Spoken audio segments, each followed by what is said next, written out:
523장 찬송입니다.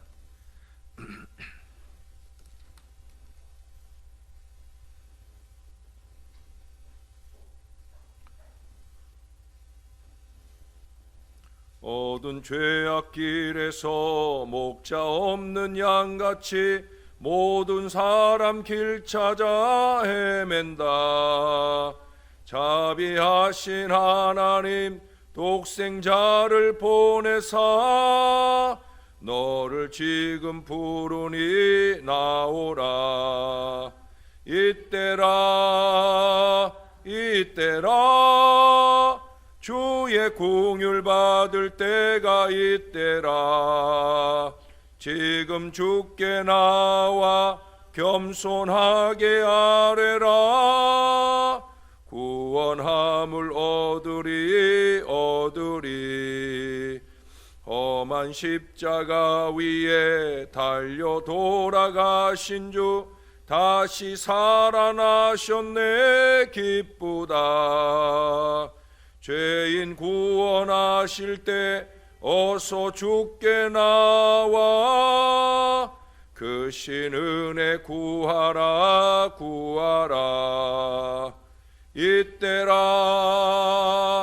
이때라 주의 공율 받을 때가 이때라. 지금 주께 나와 겸손하게 아뢰라. 구원함을 얻으리. 주의 귀한 말씀에 영원 생명이 있나니 주님 너를 용서해 주신다. 주가 부르실 때에 힘과 정성 다하여 주의 은혜 받으라.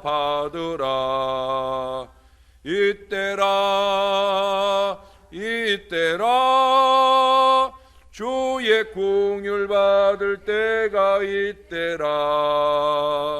지금 주께 나와 겸손하게 아뢰라. 구원함을 얻으리. 세월 빨리 흐르고 세상 친구 가는데 너의 영혼 오늘 밤 떠나도 주의 구원 받으면 전국에서 영원히 주와 함께 살리라.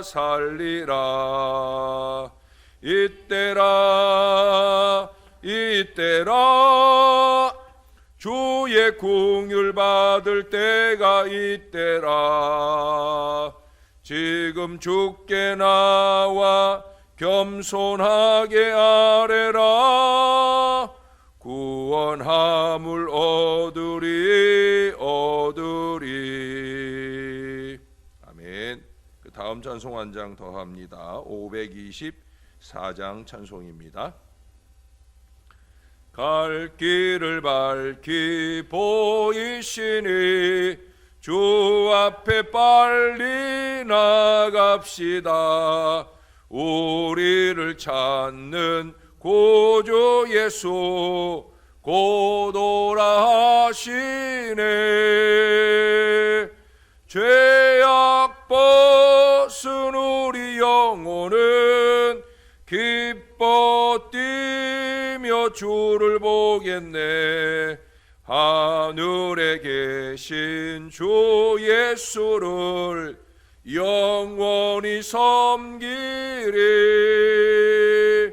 우리를 오라 하시는 말 기쁘게 듣고 순종하세. 구주를 믿기 지체 말고 속속히 나가세. 죄악 벗은 우리 영혼은 기뻐 뛰며 주를 보겠네. 하늘에 계신 주 예수를 영원히 섬기리. 주 오늘 여기 계시오니 다 와서 누의 말씀 듣세. 듣기도 하며 생각하니 참 진리시로다. 죄악 벗은 우리 영혼은 기뻐 뛰며 주를 보겠네. 하늘에 계신 주 예수를 영원히 섬기리. 죄악 벗은 우리 영혼은 기뻐 뛰며 주를 보겠네. 하늘에 계신 주 예수를 영원히 섬기리. 아멘. 기도하겠습니다. 좋으신 아버지, 우리를 불러주시사 구원의 큰 은혜 가운데 들게 해주시니 감사합니다. 우리가 너무 오래 예수 믿다 보니까 우리가 구원의 은혜와 감격을 잊어버릴 때가 많습니다. 세상 제일 중요한 은혜가 우리를 구원하신 은혜인 줄을 늘 잊지 않고 살게 도와 주옵소서. 한 번의 예배를 드리더라도, 한 번의 찬송을 부를지라도 그 모든 일에 정성을 다해야 되는 이유는 바로 우리를 구원하신 은혜에 대한 감격 때문입니다. 언제나 우리의 영이 살아있고 깨어있어서 그와 같이 주님 앞에 영과 진리로 예배하는 거룩한 시간 될 수 있도록, 특별히 피곤한 육신을 이끌고 주님 존전에 이른 이 귀한 새벽 아침에 더욱더 우리의 영이 깨어있어 주님을 기쁘시게 하는 은혜의 한 시간이 되게 하여 주옵소서. 오늘도 은혜 많이 받게 하시고 오늘 하루 종일 내내 주의 복음 전하는 일에, 생명의 복음 전하는 일에 더 열심내고 살아가는 하나님 사람들 될 수 있게 은혜 더하여 주시옵소서. 감사드립니다. 예수님 이름으로 기도합니다.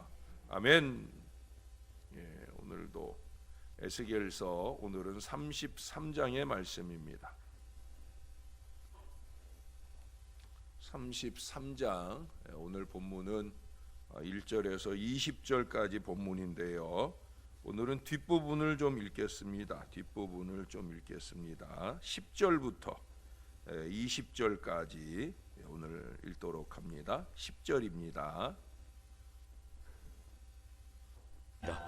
그런즉 인자야, 너는 이스라엘 족속에게 이르기를, 너희가 말하여 이르되 우리의 허물과 죄가 이미 우리에게 있어 우리로 그 가운데에서 쇠퇴하게 하니 어찌 능히 살리요 하거니와 너는 그들에게 말하라. 주 여호와의 말씀이니라.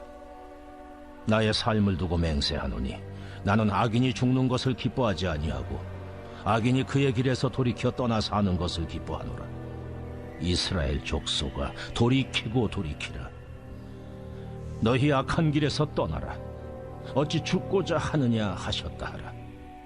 인자야, 너는 내 민족에게 이르기를, 의인이 범죄하는 날에는 그 공의가 구원하지 못할 것이요 악인이 돌이켜 그 악에서 떠나는 날에는 그 악이 그를 엎드러뜨리지 못할 것인즉, 의인이 범죄하는 날에는 그 의로 말미암아 살지 못하리라. 가령 내가 의인에게 말하기를 너는 살리라 하였다 하자.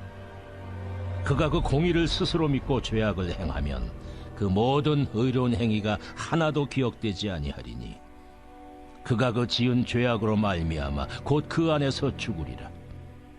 가령 내가 악인에게 말하기를 너는 죽으리라 하였다 하자. 그가 돌이켜 자기의 죄에서 떠나서 정의와 공의로 행하여 저당물을 도로주며 강탈한 물건을 돌려보내고 생명의 율례를 지켜 행하여 죄악을 범하지 아니하면 그가 반드시 살고 죽지 아니할지라. 그가 본래 범한 모든 죄가 기억되지 아니하리니 그가 반드시 살리라. 이는 정의와 공의를 행하였음이라 하라. 그래도 내 민족은 말하기를 주의 길이 바르지 아니하다 하는도다. 그러나 실상은 그들의 길이 바르지 아니하니라. 만일 의인이 돌이켜 그 공의에서 떠나 죄악을 범하면 그가 그 가운데에서 죽을 것이고, 만일 악인이 돌이켜 그 악에서 떠나 정의와 공의대로 행하면 그가 그로 말미암아 살리라. 그러나 너희가 이르기를 주의 길이 바르지 아니하다 하는도다. 이스라엘 족속아, 나는 너희가 각기 행한 대로 심판하리라 하시니라. 아멘. 중세 수도원에서 있었던 일입니다. 하나님께 헌신하고자 분리된 삶을 살기 원하는 젊은이들이 모여들어서 수도사가 되기 위하여 일정한 수련 과정을 밟고 있었습니다. 그런데 이상하게도 밤마다 예비 수도사들이 모인 그 숙소에서 도난 사고가 일어나는 거예요. 예비 수도사들은 그 상황을 이해할 수가 없었어요. 왜냐하면 수도사는 아니지만 그래도 수도하러 들어왔는데 수도하려고 온 사람 중에 도둑이 있다. 이것이 답답한 노릇이었습니다. 그래서 그 파렴치한 사람을 색출해서 흠씬 두들겨 쫓아내야 되지 않겠냐 하는 생각들도 하고, 또 거기에 동조하는 많은 사람들이 그럼 자체 조사를 해서 누가 그런 짓을 했는지 한번 가려내 보자, 이렇게 의견이 모아져서 결국 젊은이들이 자체 조사를 실시하고 그 결과 범인이 잡혔는데 예상했던 대로 이 수련 과정을 받는 사람들 중에 한 사람이었어요. 그래서 이 젊은이들이 그 수도 원장에게 우르르 몰려가서 이 사실을 고했습니다. 원장님, 그자의 도둑질 행위를 도저히 묵과할 수 없습니다. 그러니 그자를 쫓아내 주세요라고 요구를 해요. 젊은이들의 얘기를 들은 수도원장도 고개를 끄덕이면서 알았네, 내 그리하도록 하지라고 대답을 합니다. 그러나 그 이후 수도원장은 며칠이 지나도록 이렇다 할 조치를 취하고 계시지 않았어요.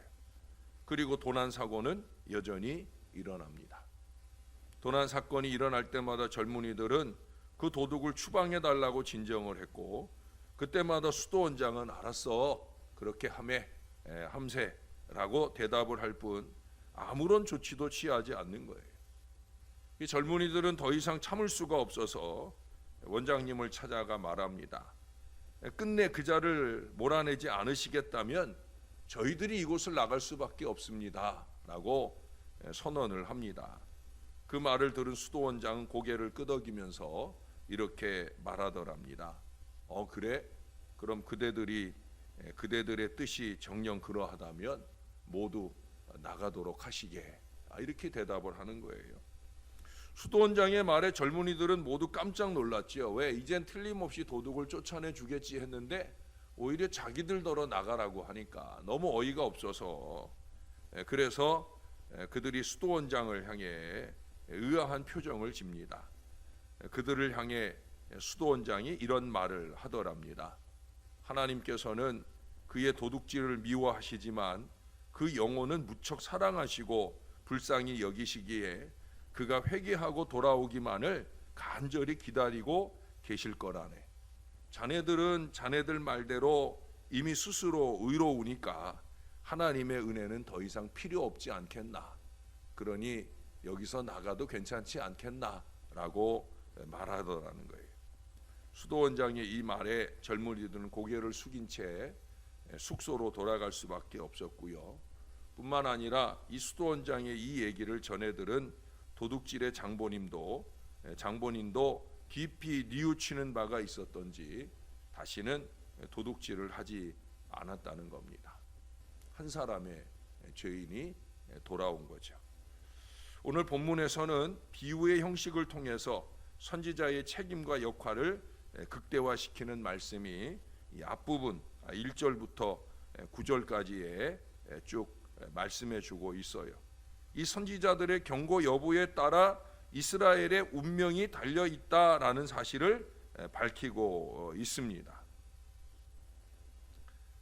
한 걸음 더 나아가서 이 선지자들을 세워 예언케 하는 것은 이스라엘 백성들이 회개하고 돌아오기를 간절히 원하고 있는 이 하나님의 사랑을 부각시키고 있습니다.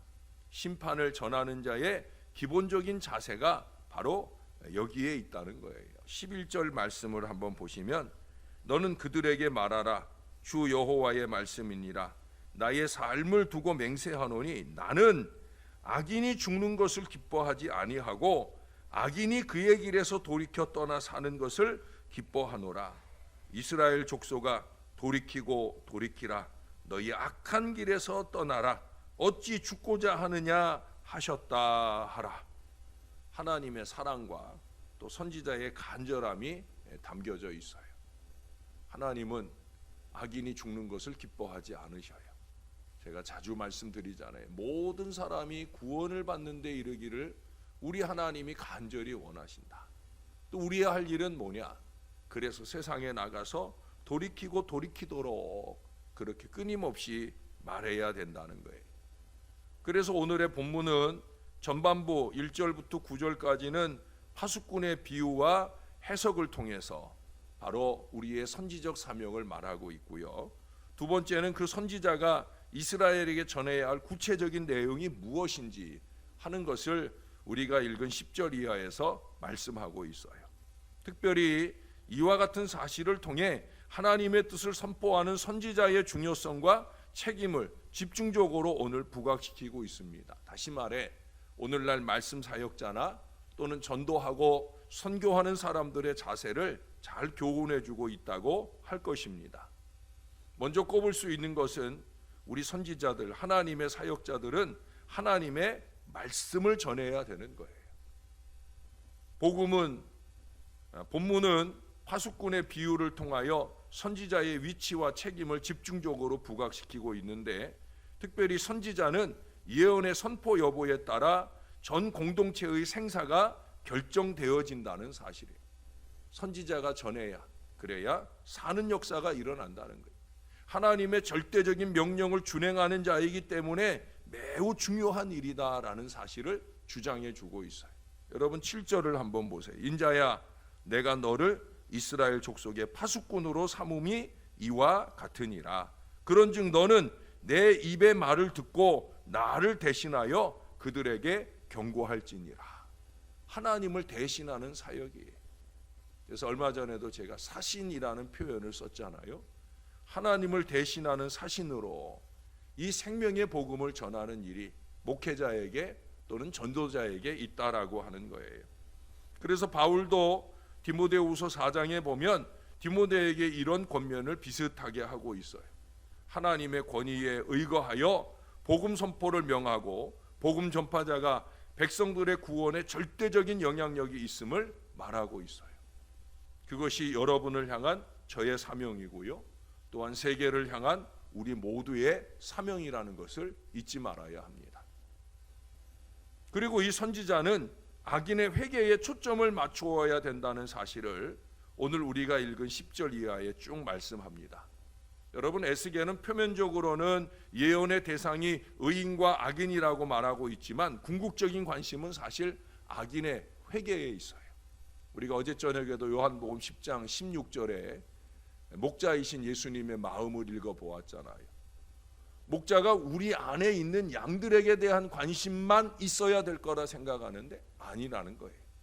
이미 우리 안에 있는 양들은 예수님의 마음에 이미 안심이 되었든지 예수님은 우리 밖의 양들, 그들에게 목자의 음성을 듣게 하는 것, 그들로 하여금 이 구원에 우리 안으로 들어오게 하는데 예수님의 마음이 더 많이 집중되어 있다는 말씀을 어제 저녁에도 드렸어요. 이런 관점에서 오늘 본문은 하나님이 악인의 회개를 기뻐하신다 하는 선언적인 언급을 11절에 하고 아울러 그 회개의 가능성에 대하여 여러 번 반복해서 기술해주고 있는 내용들을 이어볼 수가 있습니다. 똑같은 얘기인데 계속 반복해서 말해요. 사실 하나님은 기본적으로 죄인을 버리지 아니하시고 회개의 기회를 주어 하나님의 백성으로 삼으시려는 분명한 의도를 가지고 계세요. 누가복음 15장에 예수님의 세 가지 비유가 나오잖아요. 100마리 양 중에 한 마리 잃어버린 양을 찾아다닌다. 10개의 동전 중에 하나의 잃어버린 동전을 찾아 헤맨다. 두 아들 중에 하나의 탕자가 돌아오기를 간절히 기다린다. 점점 좁혀지는 그런 숫자적인 의미 속에서 우리 하나님의 마음이 어떤 마음이신지를 우리에게 잘 보여주고 있다라고 하는 거예요. 예수님도 이러한 하나님의 뜻을 알고 당시에 죄인이라고 인식되었던 자들에게 집중적으로 복음을 전하시는 걸 봅니다. 특히 이러한 상황에서 의인의 회개 가능성보다는 악인의 회개 가능성을 더 부각시킴으로써 선지자의 궁극적으로 예언해야 할 내용이 회개를 통한 현재의 삶의 질적인 변화를 촉구하는 것임을 오늘 말씀합니다. 여러분 16절을 한번 보실래요? 그가 본래 범한 모든 죄가 기억되지 아니하리니 그가 반드시 살리라. 이는 정의와 공의를 행하였음이라 하라.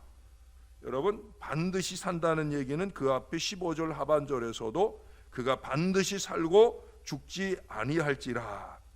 또 그 뒤에 19절에서도 마지막에 보면 그가 그로 말미암아 살리라.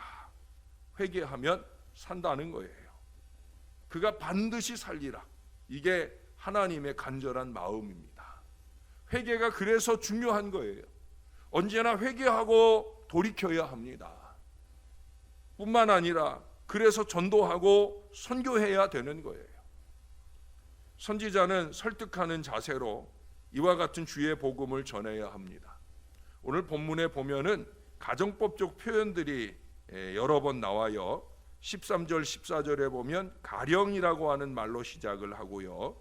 18절 19절에 보면 만일이라고 하는 말로 연속해서 표현을 하면서 가정법적으로 선지자가 이스라엘 백성들에 대하여 정죄하는 자세가 아니라 합리적으로 설득하는 자세를 견지하는 것을 보여줍니다. 가령 의인이 그 의로운 삶에서 돌이켜 악한 길로 가면 그는 반드시 죽는다는 거예요.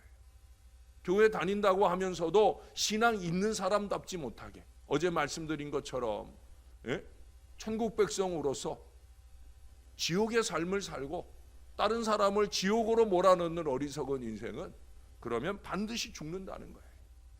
그러나 악인이라 할지라도 회개하고 돌아오면 반드시 산다. 하나님의 엄중한 심판을 선언할 때 불같이 해야 되는 이런 순간도 있지만은 그러나 기본적으로는 그 백성들의 상황을 고려하면서 지혜롭게 회개를 촉구해야 된다는 거예요. 예수님도 사마리아 여인의 그 타락한 삶을 알고도 직선적으로 지적하기보다는 우회적으로 접근함으로써 자발적인 회개의 삶을 유도하신 말씀을 우리가 요한복음 8장에서 읽어볼 수가 있습니다. 여러분 흔히 잘 쓰는 군사 용어 중에 작전에 실패한 군인은 용서받을 수 있어도 경계에 실패한 군인은 용서받을 수 없다는 말이 있습니다. 전쟁의 승패를 가르는 중요한 요소로 많은 것을 들 수 있겠지만 그 중에서도 가장 기초적이면서 중요한 것이 뭐냐? 경계라고 하는 것을 경각하는 말입니다. 오늘 파수꾼이라는 표현이 나오죠. 파수꾼의 사명이 뭐예요? 경계예요, 경계. 이 경계를 맡은 자는 자신의 책임과 사명이 막중함을 깨달아 한시라도 방비를 게을리해서는 안 되는 거예요. 여러분 우리 자신은 특별히 새벽 헌신을 하는 우리들은 우리 자신의 파수꾼이에요. 이 새벽에 파수를 잘 시작해야 오늘 하루를 잘 살아낼 수 있어요. 뿐만 아니라 우리는 우리의 가정과 교회의 파수꾼입니다. 하나님의 사역자로 부름을 받은 자, 곧 영적인 파수꾼은 공동체의 타락이나 종교적인 부패에 대해서 경고의 나팔을 울려 불러야 할 책임이 있는 거예요. 저는 누구보다 이 파수꾼의 사명에 최선을 다하려고 노력합니다. 하나님 앞에서 하나님 뜻대로 잘 살아내시도록 제게 주어진 말씀의 나팔수 사명을 잘 감당하도록 여러분이 저를 위해 기도해 주셔야 합니다. 그보다 더 중요한 것은 우리는 다 신이 아니고 사람입니다. 늘 부족하고 늘 실족할 수 있습니다. 분명히 그럴 때마다 말씀 앞에 겸손히 서는 사람이라면 이 말씀의 나팔 소리를 반드시 들으실 거예요. 우리를 찔러주시는 주님의 나팔 소리. 우리는 그럴 때마다 이 회개를 주저해서는 안 된다는 거예요. 언제나 저의 말씀은 회개하고 돌이키는 것이 목표입니다. 이 회개와 그에 합당한 삶의 열매를 잘 맺고 부족한 종과 함께 공동체의 파수꾼, 말씀의 파수꾼으로 아름답게 전도와 선교에 동역하시는 여러분들이 되어주시기를 바랍니다. 그래서 더 많은 영혼들이 은혜의 수중 모터, 우리 신월제일교회를 통해 돌이켜오는, 구원으로 돌이켜오는 놀라운 역사가 많이 일어날 수 있게 되기를 우리의 구주가 되시는 예수님의 이름으로 간절히 축원합니다. 기도하겠습니다. 좋으신 아버지, 아버지의 은혜를 감사합니다. 오늘도 부족한 종들을 사랑하셔서 새벽에 파수꾼으로 우리를 불러주시니 감사합니다. 이 아침 정신 차려 깨어 있어 우리 영혼의 파수의 사명을 잘 감당하고 시작하는 이 아침이 되게 하여 주옵소서. 이어지는 우리의 기도 시간을 통해 우리의 가정을 지키고 우리의 교회를 지키며 우리가 만나는 모든 사람들의 영혼의 생명의 나팔수 노릇을 잘 할 수 있는 은혜로운 역사가 우리 가운데 일어날 수 있도록 주님 우리를 도와 주옵소서. 우리의 영을 깨워주시되 말씀 앞에 세워주시고 말씀을 통해서 찔림받을 때 회개하는 일, 감동받을 때 결단하는 일을 통해 의인은 의롭게 살아가고 악인은 그 삶을 청산하여 거룩한 주의 백성의 온전한 삶을 회복하는 역사가 날마다 우리 가운데 일어나도록 은혜를 더하여 주옵소서. 오늘도 주님 앞에 치유를 바라고 애쓰고 수고하는 주의 자녀들 꼭 붙들어 주시고 강력한 하나님의 은혜의 손길이 임할 수 있도록 은혜를 베풀어 주옵소서. 주말에 있는 중요한 시험을 위해 준비하고 있는 여종들도 있습니다. 하늘의 은혜를 더해 주시고 강력하게 주의 도움을 입도록 지혜로 능력으로 더딥혀 주옵소서. 살아계신 주님의 손길이 언제나 우리를 이기고 승리하게 하시는 줄로 믿습니다. 그래서 감사합니다. 오늘 하루 전도 잘하게 주님이 우리를 꼭 도와 주시옵소서. 주님의 영광의 복음을 힘있게 전파하여 많은 영혼 구원하는 복된 발걸음 되도록 역사하시옵소서. 감사드립니다. 예수님의 이름으로 기도합니다. 아멘.